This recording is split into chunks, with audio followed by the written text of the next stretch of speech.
Shalom, salam sejahtera. Renungan malam seiman ditulis oleh Dr. Kathleen Liwijaya Kuntaraf dan Pendeta Dr. Jonathan Kuntaraf. Judulnya adalah Memberkati yang Menganiaya. Berkatilah siapa yang menganiaya kamu, berkatilah dan jangan mengutuk. Roma 12 ayat 14. Ayat ini merupakan suatu ayat yang sulit untuk dimengerti.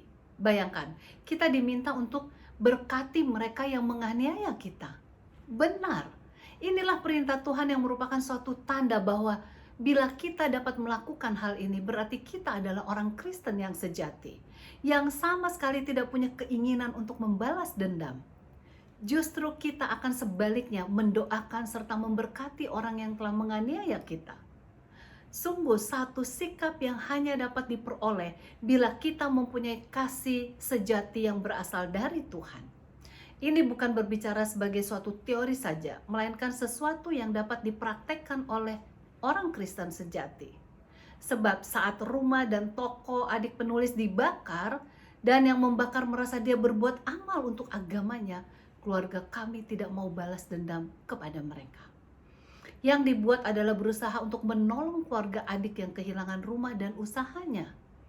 Kita seharusnya mendoakan mereka yang telah membakar rumah tersebut, sebab mereka tidak menyadari apa yang mereka lakukan. Mungkin kita masing-masing perlu merenungkan bagaimana sikap kita saat menghadapi konflik dengan istri, dengan teman, anggota keluarga, ataupun teman sekerja. Betapa sering kita merasa marah dan sangat frustasi karena diperlakukan dengan tidak adil. Paulus mengajarkan agar dalam menghadapi keadaan seperti itu, kita harus mendoakan atau memberkati mereka. Mungkin Anda masih merasakan pedihnya difitnah oleh seseorang. Apakah yang Anda buat?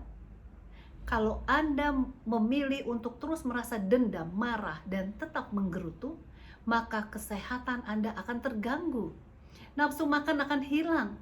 Anda tidak bisa tidur. Muka Anda akan selalu muram dan Anda tidak akan memiliki perasaan damai dan kebahagiaan. Anda menjadi hamba dari orang yang menyakiti hati Anda. Kemanapun Anda pergi, apakah waktu makan, waktu pesiar, waktu tidur, ia akan terus dipikirkan Anda. Malah untuk pergi kantor misalnya, jalan yang terpendek adalah melalui rumahnya, tetapi saking jengkelnya, Anda rela putar jalan asal saja tidak lewat depan rumahnya.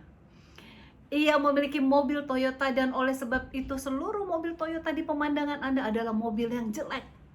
Sungguh rumit subasosiasi dalam alam tak sadar kita, sehingga kita dapat bereaksi dengan sangat tidak logis. Itulah sebabnya gantinya reaksi yang merugikan diri kita sendiri. Rasul Paulus mengajak kita untuk memberkati orang yang menganiaya itu dan melupakan segala dosanya.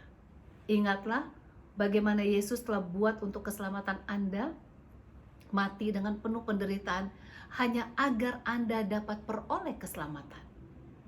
Camkanlah ajaran Yesus untuk tetap mengasihi si penganiaya. Bila kita memandang dan akan pengorbanan Yesus untuk menyelamatkan kita, maka kasih karunia Allah akan bertumbuh dalam diri kita yang membawa kita untuk mengasihi para penganiaya tersebut.